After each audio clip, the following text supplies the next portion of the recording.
नमस्कार, मैं प्रतिमा पांडे। आप देख रहे हैं प्रधानमंत्री मोदी के चुनावी रण क्षेत्र बनारस में लोकसभा चुनाव 2024 में मचे घमासान पर क्लाउड टाइम्स की विशेष कवरेज। इस वक्त मैं मौजूद हूं वाराणसी के कचहरी परिसर में, जहां नामांकन 7 तारीख से शुरू हो चुका है।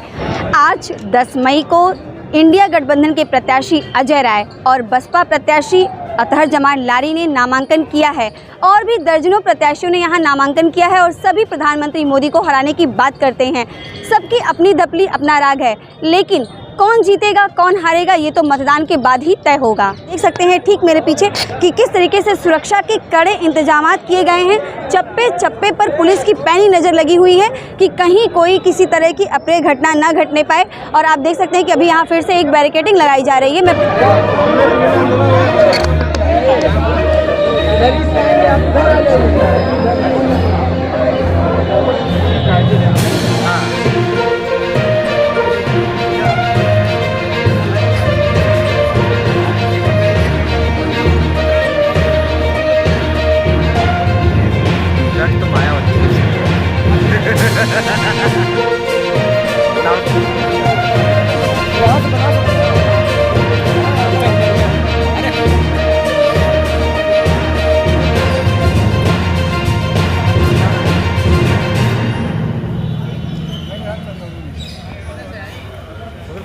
बस उसी फोन अंदर चलिए थोड़ा सा भाई, हम साइड करते हैं।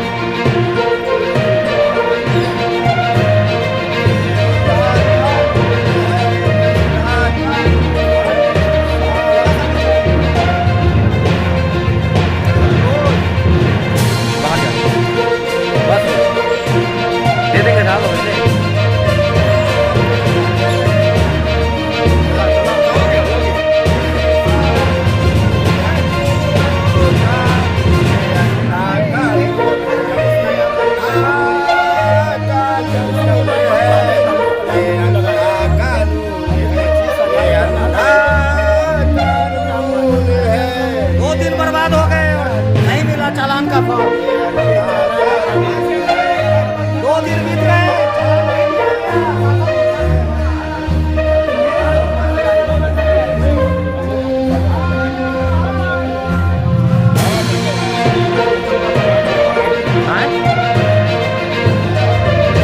क्या बना रहे हैं?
जी, आप सबका सहयोग से, बाबा विश्वनाथ की कृपा से, काशी की जनता के आशीर्वाद से आज नॉमिनेशन अक्षय तृतीया के दिन, परशुराम जयंती के दिन हो गया।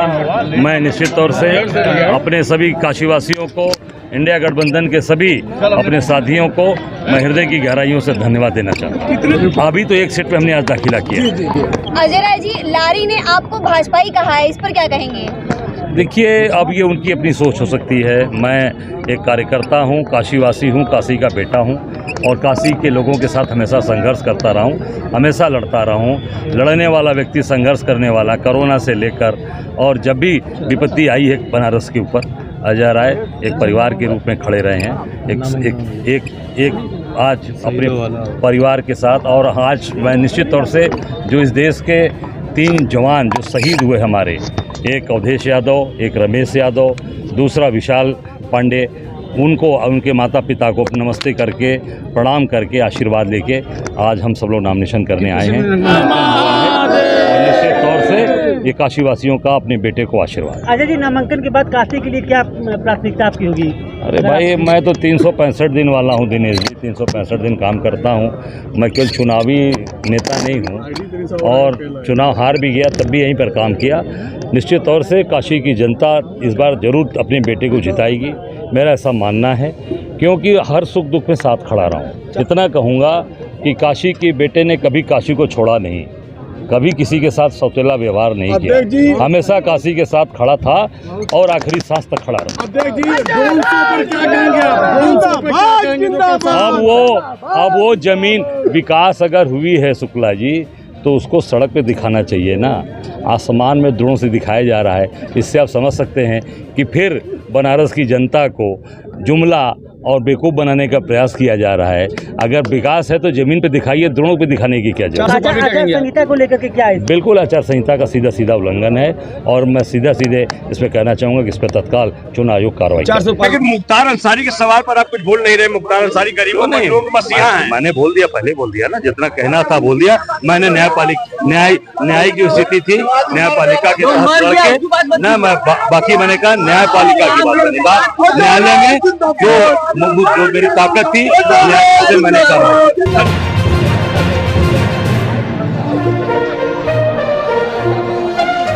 2 सेट में नामांकन किए हैं। इस देश में जो महंगाई है, बेरोजगारी है, छात्रों का पर्चा लीक हो रहा है, बुनकर आत्महत्या कर रहा है, इस शहर से पलायन करके दूसरे स्टेट में जा रहा है, किसानों की ज़मीन छीनी जा रही है, और आज तक दवाई, शिक्षा, ये तमाम ऐसे मसले हैं जिनको लेकर के मैं चुनाव मैदान में हूँ। लारी जी, क्या मसला था कि पहली बार आपका टिकट? अब छोड़िए, वो सब पुरानी बातें हो गई, जो नई बात है उसको करिए कि मैं पर्चा मैंने भर दिया, और बहन मायावती जी ने हमको बहुजन समाज पार्टी का अधिकृत प्रत्याशी बनाया। प्रत्याशी वही होना चाहिए जो जीतने लायक हो।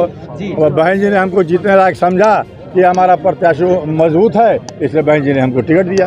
लोकल मुद्दे तो यह है कि बनारस को जो क्यूटो बनाने की बात की गई थी, जो बनारस में को बुलेट ट्रेन चलाने की बात की गई थी, जो बनारस को चमकाने की बात की गई थी, तो आज सारे मुद्दे गौण हो गए। सिर्फ कागज़ पे जो है ये दिखाई दिया जा रहा है कि विकास हुआ, बनारस का कोई विकास नहीं हुआ है। जो भी ये बिजली के खंभों पे बल्ब लगा देने से बनारस का कोई विकास नहीं हुआ है। वो ड्रोन शो करें या जो कुछ भी करें, आज हमारे प्रधानमंत्री नरेंद्र मोदी जी आए थे तो उन्होंने कहा था कि गंगा माँ ने बुलाया है, लेकिन आज गंगा के को न अविरल किया गया, न निर्मल किया गया, बल्कि गंगा को छीड़ा जा रहा है, माई से कमाई की जा रही है, क्रूज चलाया जा रहा है।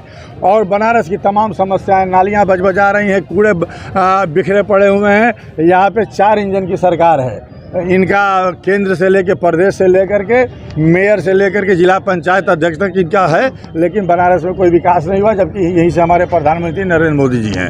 हमारी लड़ाई 2 भाजपा के उम्मीदवारों से है, एक जो गठबंधन का उम्मीदवार है वो भी भाजपा, और जो भाजपा के जो उम्मीदवार हैं वो भी भाजपा। दोनों लोग एक पाठशाला से पढ़े हुए हैं, और हो सकता है कि गठबंधन का उम्मीदवार जो हमसे चुनाव लड़ता है वो भाजपा में चला जाता है। ये देख लीजिए, शत्रुघ्न प्रकाश हो, चाहे जो है दयालु जी हो, चाहे राजेश मिश्रा जी हो, और चाहे श्यामलाल यादव जी की बहू है, सब लोग भाजपा में चले जाते हैं, ये भी भाजपा में चले जाएंगे। प्रत्याशी अता जमाल लारी जी हैं। लारी साहब, क्या महंगाई, बेरोजगारी, भ्रष्टाचार। यहाँ नामांकन स्थल पर जो है आप देख सकते हैं कि ये धरने पे बैठे हुए हैं। इनसे बात करते हैं कि ये किस वजह से यहाँ ज़मीन पर बैठे हुए हैं। आप कुछ भी कर लीजिए। आपका नाम बताइए। मिंटू राजभर, पूर्वांचल महापंचायत पार्टी के प्रदेश अध्यक्ष। आप यहाँ धरने पर क्यों बैठे हुए हैं? धरने पर इसलिए बैठे हुए कि आपके माध्यम से चुनाव आयोग तक संदेश जाए। जो चुनाव आयोग के जो यहाँ अधिकारी नियुक्त के हैं एकदम भ्रष्ट हैं, वो केवल तानाशाह के रूप में जी रहे हैं। इसलिए कि एकदम साफ शब्दों में जो उनका वर्ड था, ऐसा लग रहा है कि शायद प्राइमरी के बच्चे पढ़े होंगे, वहीं से इनको नियुक्त कर दिया गया है। मैं तो हाई स्कूल फेल हूँ, मैं तो सौभाग्यशाली नहीं हूँ, लेकिन जो IAS करके आए हुए हैं वो लगता है कि चुनाव आयोग प्राइमरी से उनको ले आके यहाँ नियुक्त कर दिया। अगर ऐसा कोई नियम है, करीबन मैं ऐसे एक चुनाव में लड़ा हूँ, ऐसा नियम नहीं था कि आप ये पर्चा, इसको टेजरी बोलते हैं, टेजरी फार्म आप लीजिए, जमा करिए और जमा के बाद आप 10 प्रस्तावक लेकर आइए, तब आपको ये फार्म, आपका नॉमिनेशन फार्म मिलेगा। ऐसा कोई रूल अभी तक दिखाई नहीं दिया, न तो है। अगर है तो उनको नोटिस में सबको जारी करना चाहिए। ऐसा कहीं भी नियम नहीं है। कहीं न कहीं यहाँ पर भ्रष्टाचार जो अधिकारी है, जो दबाव में काम करते हैं, भगवान ने करे उनकी आत्मा अगर मर जाए तो उनकी आत्मा को शांति दे, अगर नहीं तो जिंदा भी तो उनकी आत्मा की शांति के लिए हम लोग ज़रूर गंगा जी जाकर उनको आत्मा को शांति देंगे कि मरे तो दोबारा इनका बेटा दे, लेकिन जिंदे में हम लोग देंगे। ऐसे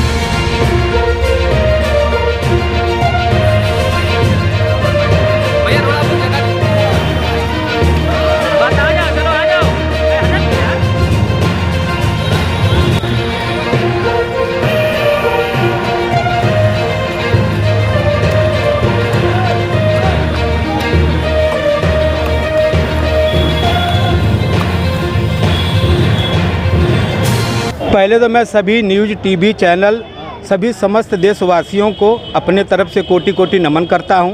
मेरा नाम विनोद कुमार यादव है, ग्राम सभा कलानी, थाना इलिया, जिला चंदौली। माननीय रक्षा मंत्री राजनाथ सिंह के गांव के बगल में मेरा गांव है।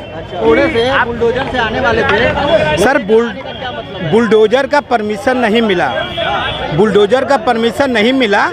बुलडोजर ज़्यादा जगह छेकती और इसलिए डीएम साहब ने आदेश नहीं दिया सम्मान करते हुए चुनाव आयोग का, इसलिए बुलडोजर से नहीं आए। क्या मुद्दे हैं स्थानीय आपके? हमारे मुद्दे हैं कि बेरोजगारी जो भर्तियां रुकी हुई हैं, भर्तियां उसको सरकार ओपन करे और जो 15 साल की लड़कियां हैं पढ़ने लिखने के लिए किराया उनका निःशुल्क हो। जो फर्जी दवाइयां कंपनियां बेच रही हैं वो ओरिजिनल 1 नंबर की दवा बेचें और जो डॉक्टर मरीज के लिए लिखते हैं 3 बार 4 बार, 1 बार बुखार आए 1 नंबर की दवा चलाएं। बनारस में माननीय भारत के प्रधानमंत्री नरेंद्र मोदी जी के क्षेत्र में पानी की बहुत किल्लत है। हर चौराहे पर वाटर प्रूफ फ्रिज होना जरूरी है। इतने दूर से लोग आते हैं, पानी बिना तरस जाते। यदि केंद्र सरकार के पास अगर उत्तर प्रदेश सरकार के पास पैसा नहीं है, मैं अपना घर मकान बेच करके हर चौराहे पर 2-2 खटिया ज़मीन दे, हर चौराहे पर वाटर प्रूफ फ्रिज लगाने का कार्य करूंगा। मोदी के लोकसभा क्षेत्र में लोकतंत्र की हत्या हो रही है। सुनिए, जो वीआईपी लोग हैं, वीआईपी जितने भी हैं, सारे वीआईपीओ को एक दिया जा रहा है। 40-40, 50-50 व्यक्ति लाइन में लगे हैं, 50 व्यक्ति लाइन में लगे हैं, उनकी सुनवाई नहीं हो रही है, वो लाइन में खड़े हैं। और जो वीआईपी लोग हैं उनको डायरेक्ट एंट्री दी जा रही है। और हम लोग सुबह 9 बजे से आए हैं, अंदर एंट्री नहीं दी गई। युग तुलसी पार्टी के कोली शेट्टी शिव कुमार हमारे प्रत्याशी हैं। गौ माता के लिए हम लोग चुनाव लड़ रहे हैं और लोकतंत्र की हत्या की जा रही है। और यहाँ पर जो आरोप है वीआईपी लोगों को सीधे अंदर घुसा रहा है और लाइन में खड़े लोग परेशान हो रहे हैं। हर तस्वीर में अधिकारी आता भैया थोड़ी देर में, अरे भैया हमको अंदर तो घुसने दो, हमारी बात तो कर दो आरों से। आरों अंदर बैठा है एसी में, हम लोग बाहर लाइन में खड़े हैं। हमारी लोकतंत्र की हत्या यहाँ पर हो रही है।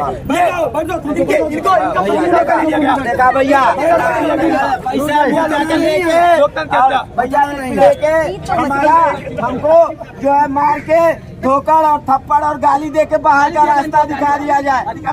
हमने इतना ही कहा कि साहब अगर आप हमें नामांकन फॉर्म नहीं दे सकते हो तो आप हमारा 25,000 रुपये अभी का अभी हमको वापस दे दो, हम काहे बवाल करें। तो कह रहे ये हाईलाइटेड पर्सन है, अगर इसका नामांकन ढुलवा दिए तो ये बम्पर वोट से जीत जाएगा, मोदी जी को भी हरा देगा। यहाँ बाहर अधिकारी मोदी के एजेंट है, आरो मोदी का एजेंट है। रिकॉर्ड कैमरे बोला हूँ, आरो यहाँ का नरेंद्र दामोदर दास मोदी प्रधानमंत्री का एजेंट की तरह काम कर रहा है। सारे अधिकारी उस एजेंट के लिए, मोदी के लिए काम कर रहे हैं और किसी के लिए काम नहीं कर रहे, सब मोदी के एजेंट की तरह काम कर रहे हैं। ये स्थिति है और ये स्थिति है यहाँ पे 11 बजे से बुला के रखे हैं।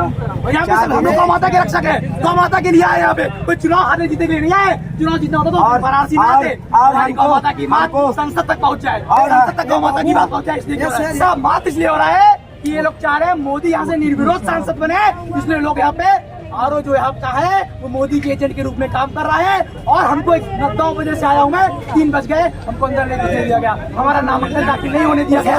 और वही बात कांग्रेस किया जा रहा है, बसपा के लारी, इनका नामांकन हो गया, आम प्रत्याशियों का नहीं हुआ। क्यों नहीं हुआ? क्या ये वीआईपी का कोई नियम है? क्या कोई संशोधन है कानून में ऐसा कि ये कांग्रेस के ये बसपा के हैं तो इनका नामांकन हो जाएगा और किसी का नहीं होगा? क्यों ऐसा करा जा रहा है? प्रशासन क्या कर रहा है? प्रशासन केवल मोदी का एजेंट है और मोदी की बात कर रहा है, कह रहा है कि आप आ जाइए, कल आइए। हमको कह रहे हैं अब भैया 13 तारीख को आइएगा सुबह।